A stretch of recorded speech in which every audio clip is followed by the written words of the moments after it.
experience there. Okay, so let's kick it off now. As you can see, we have Emily from Perth, Ontario, who is the owner of the RM Entrepreneur. I think I pronounced that right.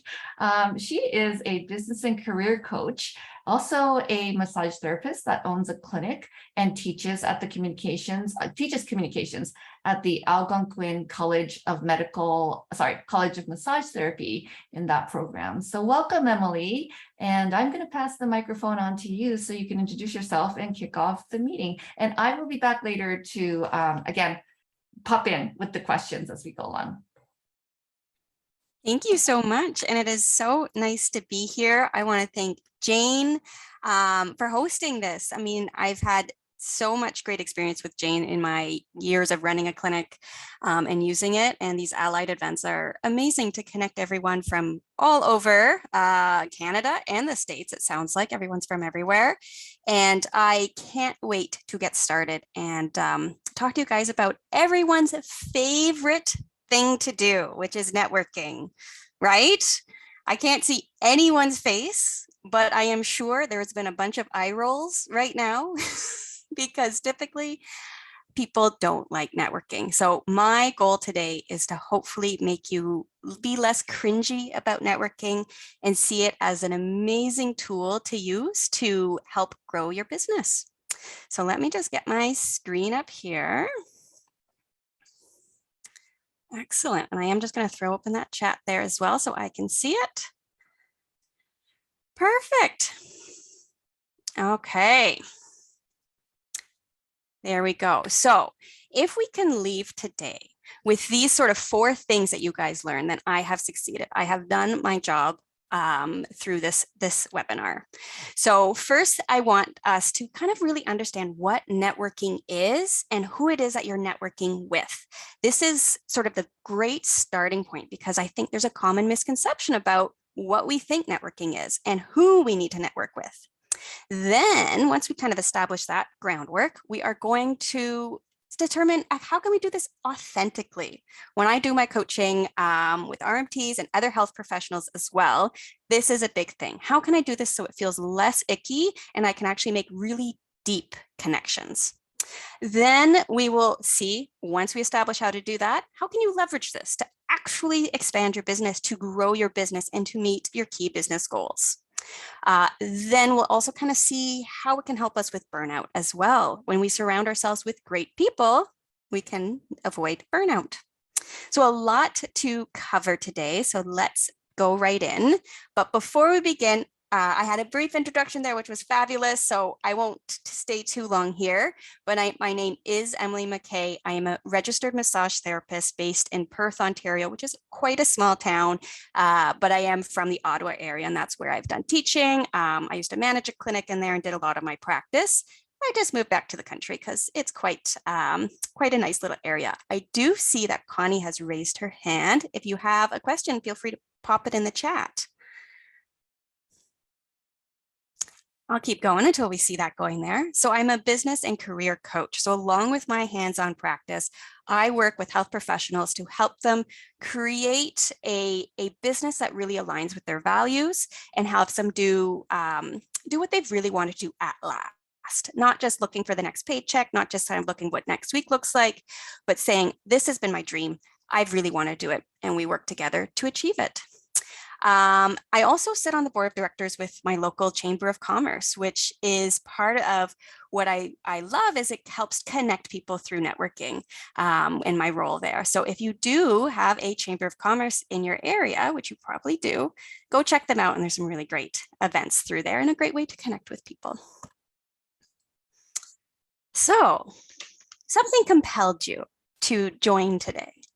Networking didn't, make you run away and not see Emily on this side.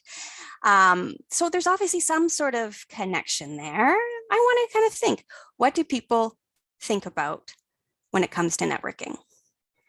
Feel free to pop it in the chat.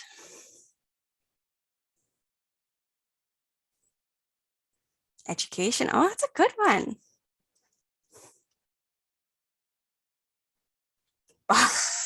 Bothering people, sharing what excites you. Ilana, I like you. Connections, yeah. Maybe a few others. Solving problems, support. These are great. Referral sources to bring more revenue, client referrals. Yes, great. Necessary but frustrating. Yes, Casey, I really hope. Follow up, blah. Yes. Did anyone picture this? Elevator speech, yeah, yeah. This picture, everyone seems super comfortable, right? Yeah. Everyone seems totally like themselves, totally at ease. This is natural, authentic. No, no, this isn't. These are some networking events. Absolutely. I've seen them, I've been to them, but this isn't what networking is. This is kind of, oh, little meet and greets, you kind of seeing people, but you don't get to actually be yourself, and you don't get to develop deep connections through this. I mean, look at these people. They're half trying to figure out, should I say something? Should I take a bite of my chip? I don't know. Did I spill something? This is why people get ick, because this is what we imagine when we think of networking. But imagine this was networking. Yes, your book club is networking, AKA wine club, if it's like my book club. Volunteering is networking. Meeting peers over Zoom is networking. And your gym buddies, or a fitness class you go to, these are all different avenues of networking. And that's what's going to be really important today. I want us to shift our mindset from stuffy, forced, small talk to genuine connections, and actually making these wonderful human connections and seeing how that then can improve our business. Now you might be thinking, Emily, that's just making friends. Well, yeah. If we view it that way, then that seems a lot easier than talk to a stranger and then get something from them. So let's define networking. So networking is a verb. So we have to sort of see it. Sometimes making friends is hard too. That is true, Casey. So let's see if we can make it easier. So networking is the verb. So it is to build a network. What is a network? So a network, I've defined here, it is a human connection between individuals from various backgrounds that have created a trusted relationship with a purpose to share information and skill sets among themselves. So let's break that down a bit. First off, it is a human connection. You can't network with the cow. You can't network with trucks. You can't network with your couch, as much as I'm sure some people really want to network with their couch. You have to connect with people. This is about people helping people. I mean, look, we're in the Jane conference, helping the helpers. We're good at helping. We're good at making these connections. We do it every day in all of our healthcare practices. You connect with your clients, you connect with your fellow colleagues. Now it's just expanding those wonderful skills that we have and connecting with more people and more trusted relationships. So after that human connection, what really makes a network great is that it's various backgrounds. So that's a key part of this definition that I want you to remember. You might have a lot of people you know, but if it's all people from maybe your same healthcare background, or maybe it's your family only, or maybe it's everyone who lives in a certain area, there's a bit of too much of the sameness in that, and you get into sort of an echo chamber, and you don't have as strong of a network. So this is where we need to make these human connections with people from various backgrounds, and I'll help you identify those people. That's all well and good, and some people kind of stop there. I meet people, one person works at a bank, one's a lawyer, one's a doctor. I have my network. That's not it. It needs to be also trusted relationships. Trust is fundamental for us to be effective with our networking and to have a strong network. Nobody's going to be able to do this give and take and to share this information and skill set unless they trust the person on the other side. So that is going to be something we'll look at, of how do we build that trust over time. And again, yes, it's to share information and skill sets among themselves. So it's a two-way street. If you're going into networking and you only see advantages for you or only want advantages for you, then your networking isn't going to be effective. So it has to be a two-way street. It's going to make those human connections between many people and to make sure there's some give and take. So networking isn't stuffy, awkward small talk. It is the building and nurturing of these human connections. And I really hope from that and the rest of this, if we have that mindset, you guys will see that this is not as scary as it sounds. Who do we network with? Well, there's plenty of people right outside your door that you actually have probably already networked with and can leverage to help with your business and your practice and avoid burnout. First off, your family and friends. Look at the most trusted relationships you have. Your family and friends are there for you. They might also have some various backgrounds, maybe through profession, maybe not through, family, but through profession, they might have some various backgrounds. And you trust them and they trust you. Coworkers, peers, former schoolmates. These are wonderful people to keep in contact with, to see what they're up to and to share information with, because you guys have been through so much together. And we'll talk about how that's really important. When you guys have experienced something together, it bonds you a bit closer, creates a bit more trust between you. Community members. This is a great way to really diversify who is in your network. See other people from various backgrounds and connecting with them about what they do and sharing information between the two of you. Healthcare professionals, we're all on here today. I know there's a lobby, you can chat with people. Maybe, there's ways of connecting with people outside through social media. Hey, did people go on that Jane Allied? And all of a sudden we're connecting, we're finding more people through that way. And other business owners. If we are owning a business and running a practice, a lot of other business owners, whether or not they're healthcare or not, are going through a lot of these troubles together. And this is a wonderful common connection point. And it's so hard now as our environment today, virtual has changed the ways we network. Absolutely. This is so different now. We don't always have the face-to-face.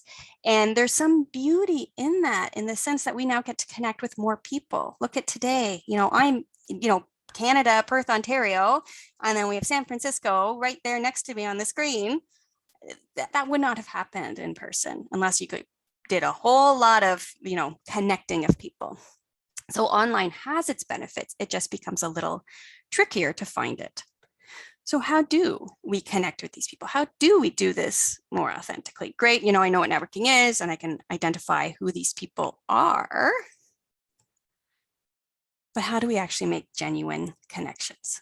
So as I said, sort of the former schoolmates, maybe your peers, when you go through what is known as a shared activity, you bond closer to people. You have a common mission and goal when you go through a shared activity and create a more trusted relationship. So if we think back to those first slides, the luncheon sort of, talking and eating and trying to connect with them. The only purpose there is saying hi to a bunch of people. It doesn't really feel of interest to you. It doesn't show value, and there's no common goal besides getting names. Rather, we think of all those other ones, a book club. Now we're all wanting to read this book. We really want to dissect it, or, we just want to get away from the kids. Or you go to the gym and you have this goal of where we have a CrossFit competition coming up. We're all working towards it. That is a shared activity, and that's going to create more genuine connections with people. So what you need to do with your networking is to step away from your common, I just need to meet people at some sort of after 5 mixer. It is what is something of interest to me? What is something that supports my values or my business values or advances my vision that I can join and meet people who are within that? Say you love running, join a running group. And you know what? There's going to be a lot of other people, and you can talk about running instead of talking about, can you join my network? Can we be friends? And can we, somehow piece together this? And I ask you some stuff. It's a lot more authentic when we do this. So I'll give you an example. I was a few years back when I was off with my first child, there's a baby group and everyone was having a great time. And I decided I'm going to host a mom walk because, baby group was once a week and we really wanted to get together a bit more. So I hosted a mom walk once a week and it pulled in a lot of different mothers from different areas. Well, there were a lot of doctors who also just had babies. And we decided, we're just all going to walk. And I didn't seek them out, specifically, because they're a doctor. And I didn't go in this walk and say, I want to talk to you because I want referrals now. And this is my ask right away. I just met her as a parent and we talked about parenting stuff and kids and we just had a great time. And it was the nurturing of that relationship and the nurturing of that through time that all of a sudden at the end, it became something that there's give and take. Now she loves to refer clients to me, not because I asked her outright from the get-go, hey, you're a doctor, come refer clients to me. It was, this is somebody that I genuinely like and I really trust her and her values are great and I see what she's doing on a broader scale and I'm going to refer clients to her. So hopefully that gives you guys an idea. It's not just I need to make this connection and jump out with my ask right away. It's about let's find a shared activity that there's a common goal for us to work towards and we're going to build a better human connection through that. And maybe there's activities already out there. That's usually a best way or an easier way of doing that. You see something that's really fun, that it attracts you, you can go through there. Maybe there's something that, feels a little bit out of your comfort zone, but you're interested, but still isn't only focused on networking. That's another great place. Or you can start your own, like I did, and invite people to join because it could be something that you don't see what's there. And I love building things that have not been there because there's probably other people who want it. And nurturing these relationships. So, and that's where networking really becomes very effective, where trust builds over time. These are humans we're working with. These aren't somebody who owe us anything. It's not about, I just need referrals. That's all they're good for.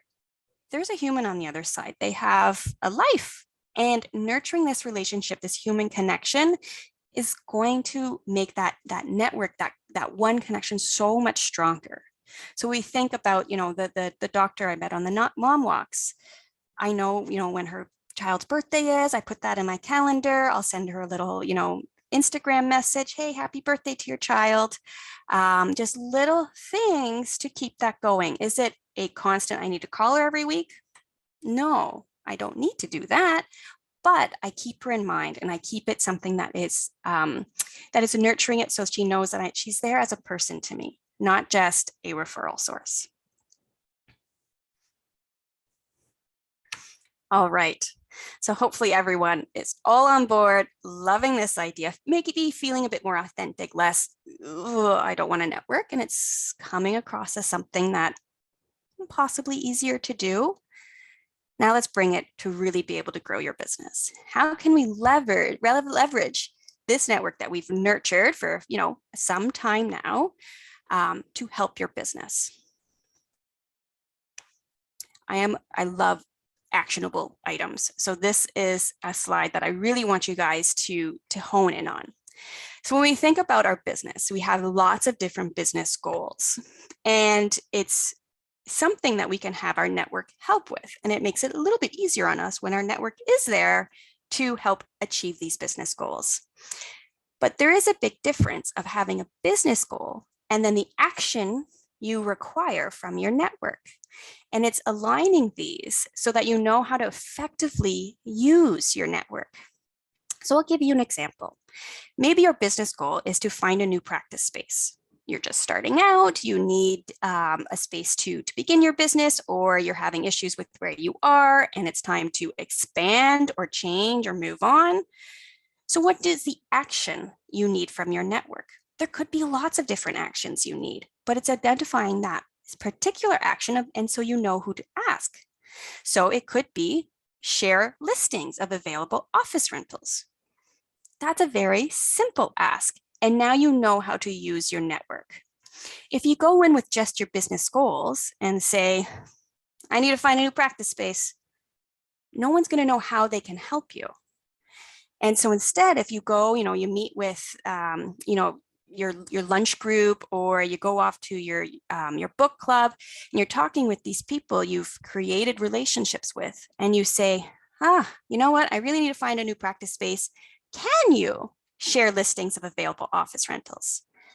That then gives them something they can do for you, as opposed to, what does find a new practice space means? You mean I want to bring you to one? I don't own rental. Do you want me to connect you with my friend who's a realtor? I've got somebody who owns clinics. There's so many different ways, but taking your goal and making there's an action item will make your ask more effective. So another way, hire a new team member. This could be connect you with healthcare professionals who are job searching. There could be a lot of other actions there. Maybe it's just sharing your listing. Maybe it's applying fully, like you've just headhunted somebody. Those are lots of different actions. So it's determining which one action you want from your network and then who to ask in your network. You will get a PDF of this afterwards, or if you're watching the replay, feel free to sit down and see what I mean from business goal towards action.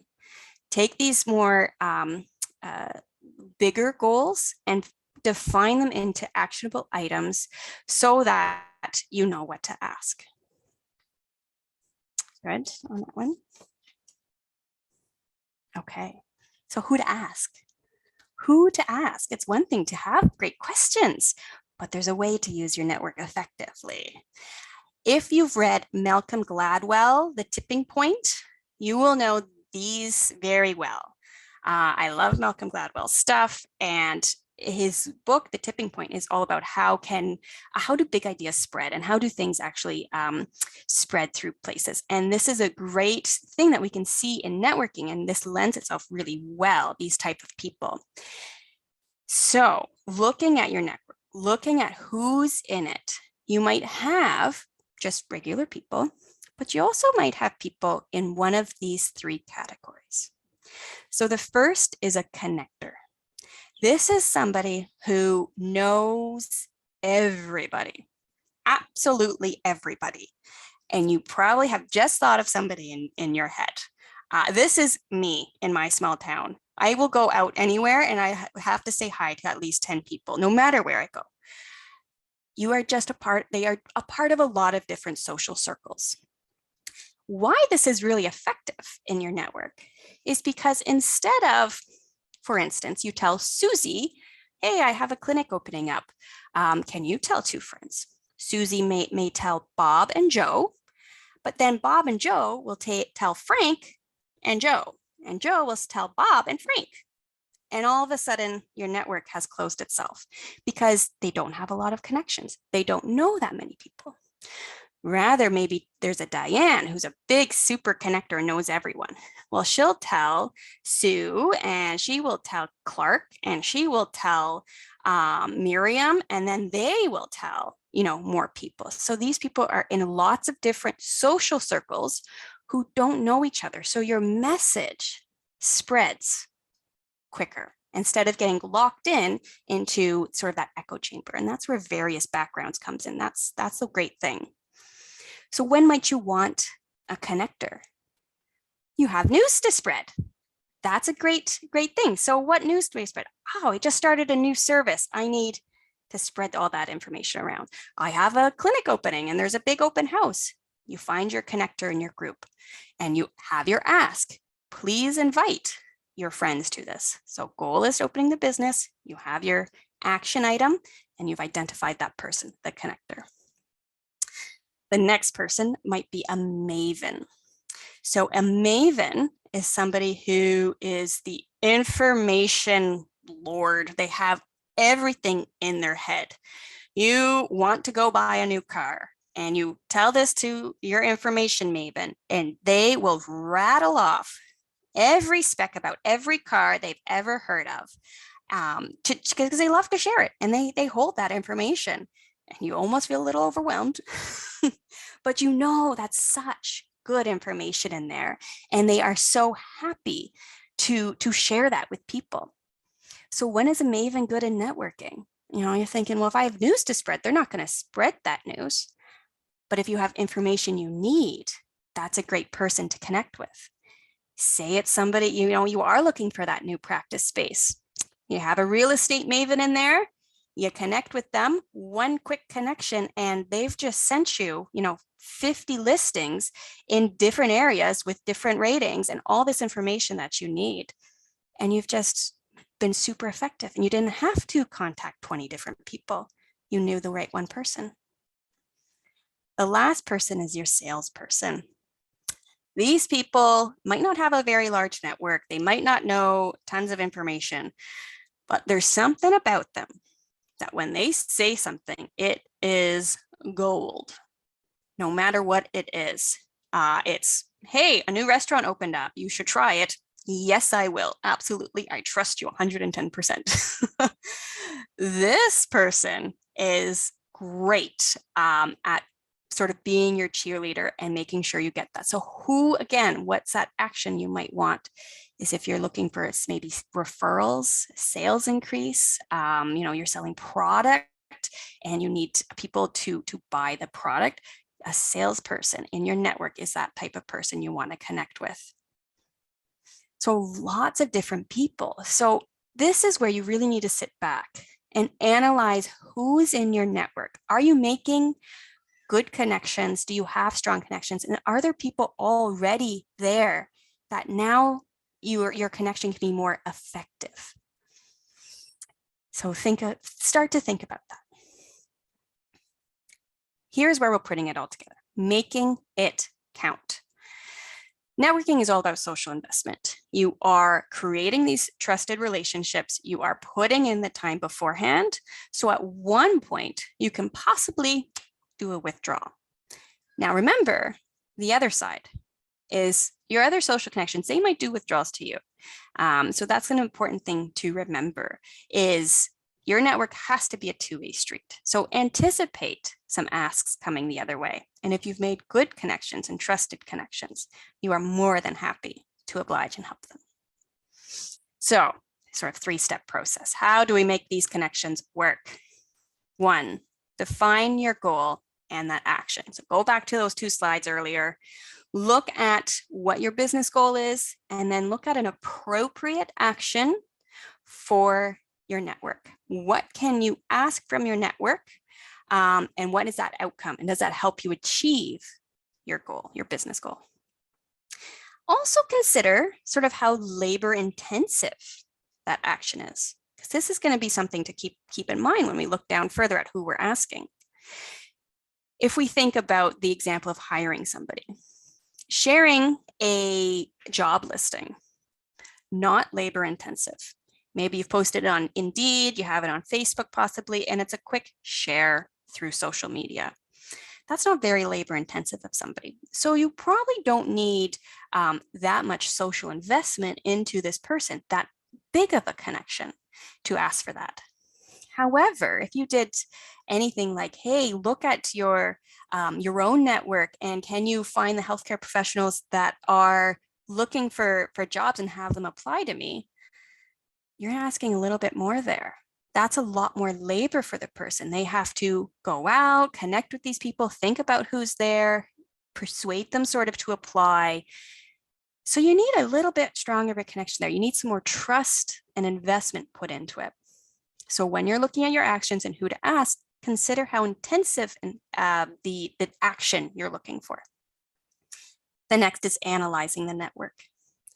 Look at who can help you achieve the outcomes. See who are those key people. Possibly it is one of those 3 people I mentioned before, but maybe you don't have those people yet. And that's also totally fine. You can also find people who are effective in other ways.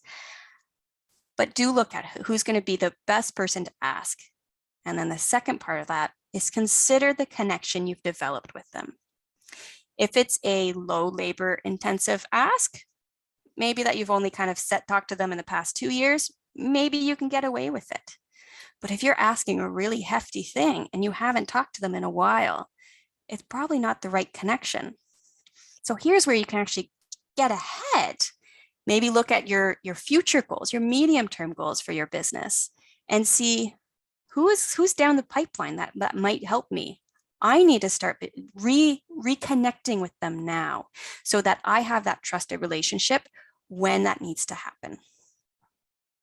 Now, the last part is a part where I think this makes it more authentic. Because right now I might have lost a few people and be like, oh, that feels so one-sided and what have you. It's the last part. Sit before your ask and see, is there a win-win here? Is there something that I can find a mutual benefit?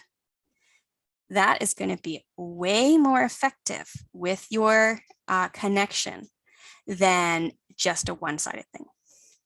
Maybe there is no mutual benefit. Maybe it is really just a one-sided, and that's okay, because people might come the other way and ask you, and you've kind of canceled each other out. You've benefited each other in other asks. But say there is you have a grand opening and you want to share the news. Well, maybe there's a new catering company that also is new and wants to showcase. Hiring them and bringing them on is a win-win. Maybe they offer a discount because they get, you get some sort of promotion together, or there's some sort of benefit there. That's a win-win. And that's a way of having an ask without it being one-sided, and you feel a bit more authentic. If you can't find that win-win, or it is one-sided, this is where you have to really determine, do you have enough social savings in with them to be able to make that withdrawal? And near the end, I'll talk about sort of toxic connections. And we really don't want to be that toxic connection who is constantly asking, hey, can you do this for me? Hey, can you do this for me? Hey, can you do this for me? And not returning any favor and not being a part of that connection. Remember, we're all human. We all need anything if not just a friendly hello, and a quick, social media hello or a message, and how are you? Love to catch up. This doesn't need to be always lunch and coffee and big things. It can just be some simple way of making sure you're connecting with them frequently enough. Any questions so far before we keep jumping on? Yeah, everybody, don't be shy. Please feel free to go in there and ask questions in here. It's Emily, it's been so interesting. I've been taking some notes here, and how to pose that question to be actionable. That is so interesting, because that's a everyday thing, right? Like, we need to be able to think about that more and more in our daily life. And I love the strategic networking that you were talking about, depending on your goal and the connector that you're trying to network with. It's making it more effective. Everyone's pressed for time. So, how can we do more effective? Because again, human connection, if you're pressed for time, they're pressed for time. Right. So having that ask really down pat makes it, okay, I know what to do. I know how to help you. Takes a step out of it for them. That is so true. And, I have a question. There are people that are shy, right? Like with networking, a lot of people are afraid, especially to people that they don't know. How do you overcome that like fear and gain that confidence to be able to reach out and network? Absolutely. And this comes from a lot of the coaches that I work with, because there is a certain personality that tends to gravitate to healthcare, where you're the helper rather than the person in the spotlight. And that's a wonderful, wonderful thing. And so when we talk about networking, when I, sort of push them, hey, yes, make some networks.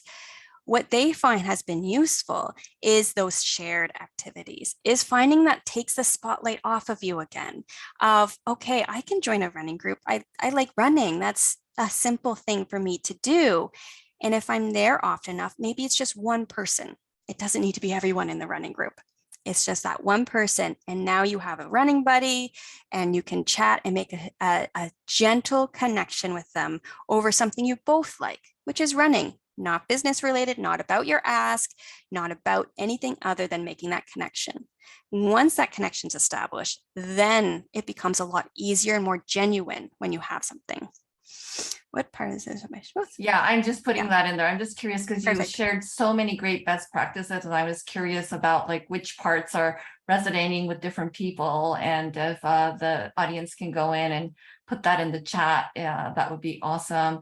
This is also another question I think I get a lot, like people being shy and overcoming Mhm. the confidence and gaining that. How do you maintain the connection too? Because yes, there's networking, but there's Yeah. also walls that you bump into, and then maintaining that network can be Yeah. really hard.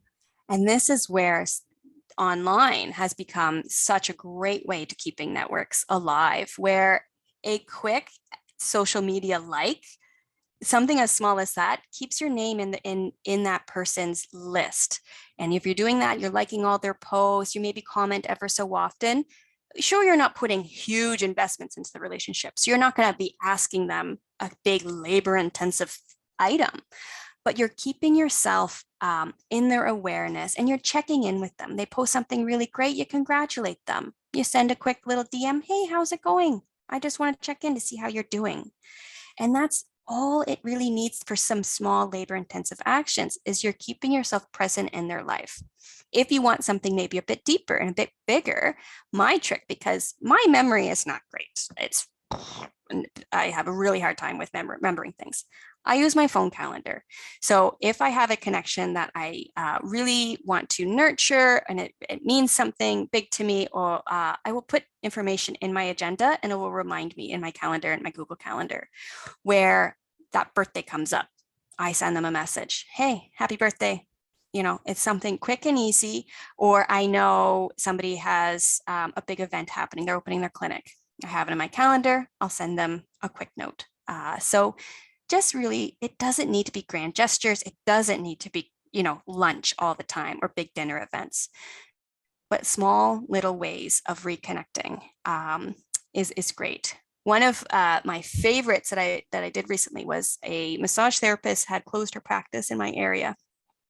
And we had connected a while back, but she started referring all of her clients to me, which was great because it was just when I first opened my practice. So, wow, what a great influx. And so I just sent her a nice handwritten thank you note with a gift card to a coffee shop, just $5, something like just have a coffee on me. But it was a short, small way of returning that favor, of saying, wow, I'm so appreciative of this. I want to keep this connection alive and happy because you've benefited me. And, who knows down the line, but it's just small things that you can do. So yeah, for the people who may be more shy or don't really, enjoy big social events, social media or handwritten notes or just little emails, a really simple and effective way to keeping those relationships alive. That's a wonderful story. It's so beautiful in the way that you actually thanked her. It's such an organic way. And it actually ties into my next question, because initially when you asked the question about what does networking mean, some people have talked about client referrals, and you have been a clinic owner. This particular instance came where you were given the referral, but Yeah. have you gone out and networked to get the referrals, and how did you do it? Is there a best practice around that? It's again making those authentic connections. So when I made my connections, it was okay. I've connected with you first as a mom, and then you are a doctor, and now I can refer back. Or, oh, you're another clinic owner, and maybe we can connect over that rather than it being first. I want your referrals. I want, this right away. It is okay. Who are they as a human? Let's look at their humanity and connect with that first. Then there naturally comes referrals from there. So we have a question that says, what is a good time frame for touching base? How often should I be following up? Really, really great question. And there is no sort of, has to be, this long or this big or anything like that. What I find might help though, is if you are sort of making a new connection, is asking them. It's a very simple thing of saying afterwards, hey, I had a really great time chatting with you today. This has been great. Do you mind if I just send you an email next week to reconnect? They can say yes or no. It's super simple, but you're setting a timeline that that is agreeable. Or maybe they say, you know what, I'm on holidays. And so you say, okay, how about in a month? We'll do a quick follow-up. And that's all you need. And it also depends on what is sort of your touching base and follow-up. Social media makes it very quick and easy to do this often.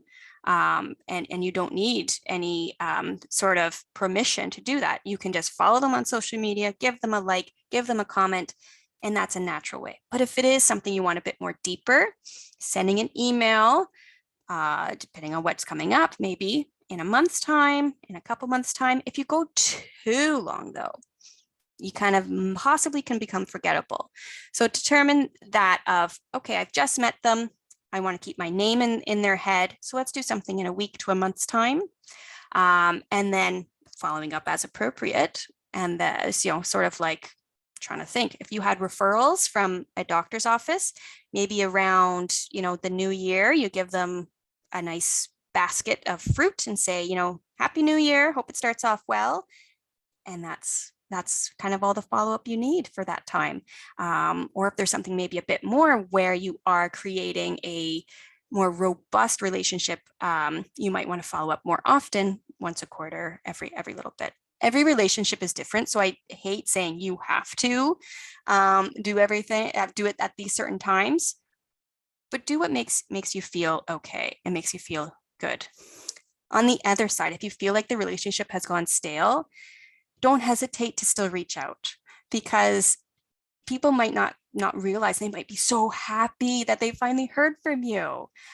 They might say, gosh, yeah, I completely forgot about you. Thank you for reaching out. Be the first sometimes is better, even if you feel like it's gone stale. But reach out first for the connection, for the humanity, not for the ask. Wow, that's a great advice. Totally makes sense. Hopefully, Casey, that answered your question.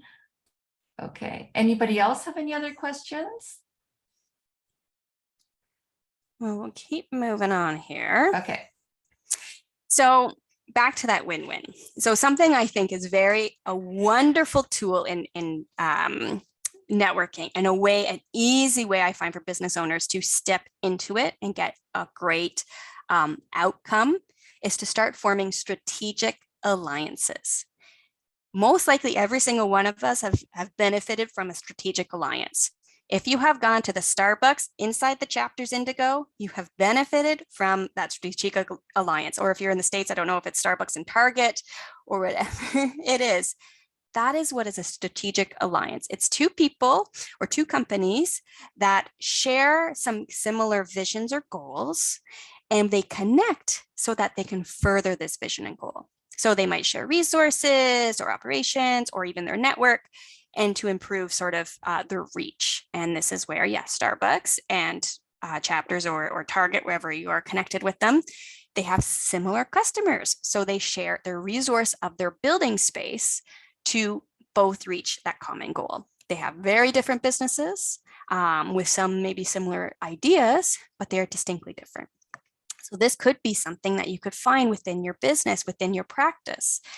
You could possibly be, you work in mental health, and then you really want to make sure that you have a referral source like a doctor's office so that people can get a prescription for their mental health care so they can go through insurance. So working next to and in the same area of them might be a good strategic alliance. Possibly a physiotherapist who does a lot of orthotics.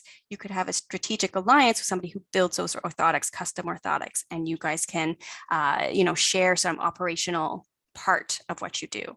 So a strategic alliance is something that can really build your business, and it is like almost next level networking, where you've defined somebody in your network who is so connected with that now our businesses can benefit and talk about win-win. That is a great way to get there. All right, so we're gonna shift near the end. And this is where I just want to sort of point out where our networks can help us avoid burnout as well. Running a practice, building a business takes a lot of work.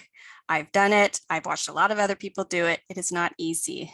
And it can really be lonely sometimes because it is you. You know, you might have a group as well, but it still feels, you know, sort of isolated. So surrounding yourself with great people will not only help you feel more fulfilled in this, but will also make it easier because you can use those people and they are more than happy to help you in the expansion of your practice and of your business, and hopefully avoid burnout. So I kind of mentioned this earlier about sort of spotting those toxic connections. So we want to make sure that we are connecting with people that are genuine and are wanting that back and forth and are wanting this trusted relationship. These toxic connections can be in your network, they could be in your workplace, they could be anywhere that you have a human connection. So it's not just isolated to somebody you've met at a running event. This could be anywhere. So I want to, for you guys to really think about this when we analyze our connections. One is the trust has been lost and it's really hard to regain. That is something where you need to put a bit of a red flag up. When trust is broken, it doesn't mean the relationship has to go silent or that it's done. There are ways that you can regain trust, and it might take quite a bit of time, but you can get there. However, if it's really hard to regain that trust, or you've always been a little hesitant to trust this person, time to rethink that. Don't put as much energy into that, or even be ready to let that connection fall aside, because it's not somebody that you are going to benefit from and who's going to benefit from you. It is toxic and can be very depleting. The other one, and this is where I said, make sure you are creating the connections and it's two-way street, because you don't want to be in somebody else's toxic connection. And this is the one-sided relationship. If somebody is always asking things of you and never reciprocating the ask and never maybe giving, then that's a one-sided relationship, and that's not an effective connection there, and is only going to further deplete you, and start you making maybe cynical around networking, because you think, oh my gosh, this isn't working. I'm always doing things for everybody else. So that's something to keep in mind. No boundaries. Making sure you have good, solid boundaries with all of our relationships. We see that in our care for sure, of how important boundaries are in healthcare. The same goes with our networks. If all of a sudden you're starting to get texts at midnight about, you know, some gossip or things like that, that might be a little red flag of, I don't think this person's really respecting my boundaries, and actually might be a toxic connection. It's time to rethink it, time to reassess. Maybe it's just resetting your boundaries, and then that connection improves, or it's time to rethink it. And then the last one, a very big one, if there's deliberate exclusion. So if you are seeing, you know, cliques are formed, or they start to play favorites, or there's unconscious or overt bias, it's not something that you want to be a part of, and it's only going to increase toxicity in that connection and possibly further connections.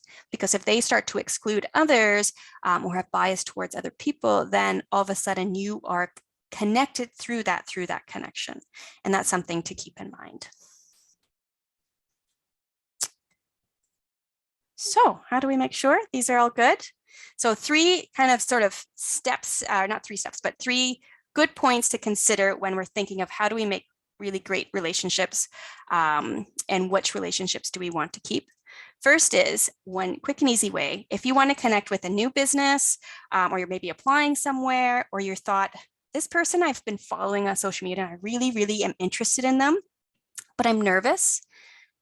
Quickest way to sort of get an idea of what's going on with that business is to do an informational interview. This is basically going in there, being a client, a customer, seeing the surroundings and talking to the people who are there and seeing what their interpretations of it. This would have saved the clinic I managed in Ottawa a lot of issues with a clinic they connected with up the street. So we had a massage clinic, that was a chiropractic clinic, and we thought proximity, easy, we're going to connect. Ooh, it did not work. We had very different visions. We had very different expectations about referrals. There was not a lot of harmony between it.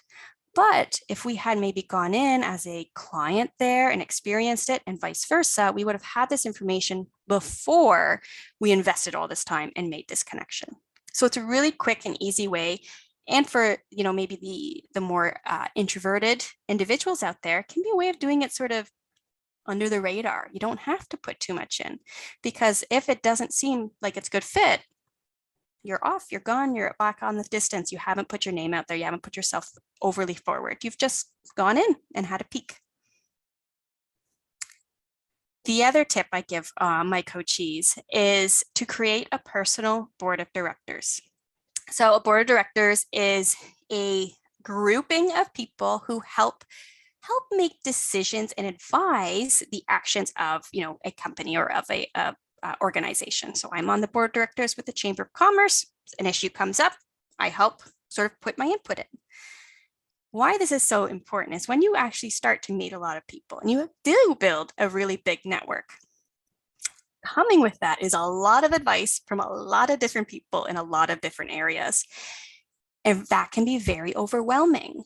And so when we create sort of that personal board of directors, it's the very coveted and trusted relationships who are giving you their honest feedback.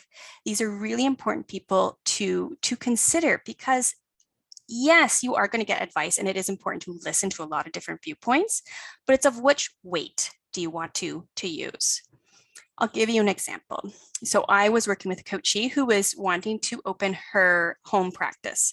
It really meant a lot to her to switch back to home. She had done it years before and was missing it. And it seemed like the great time. So we were building her up for that. Well, in her network, she was talking with somebody about this, and they mentioned how, oh, there's such a headache with insurance. You shouldn't do it. People don't like it. And it was very negative around her idea. So she came to our next coaching session and was, oh, I don't want to do this, was ready to give up, felt so depleted. And so I posed the simple question: is this individual on your personal board of directors? She said, nope. And I said, then is that opinion worth the same weight? Do we have to consider all of it? And so that was helpful for her to regain that confidence. Yes, we looked at insurance. Yes, we made sure that those points were sort of addressed, but it wasn't this heavy weight of, I have to listen to this. So this is a great way of ensuring that all this information overload, you have those key people who help you feel really confident and really great and help you make honest decisions, and you trust them.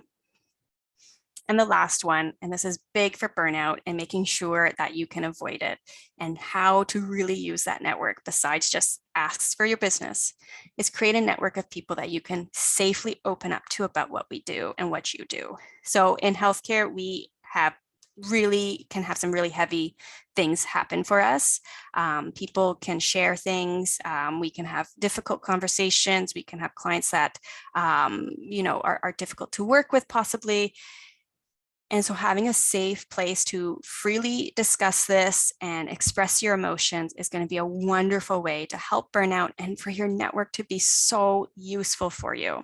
So finding that through your peers and creating that and connecting with them. And that's one of those shared activities that makes it super authentic to connect with.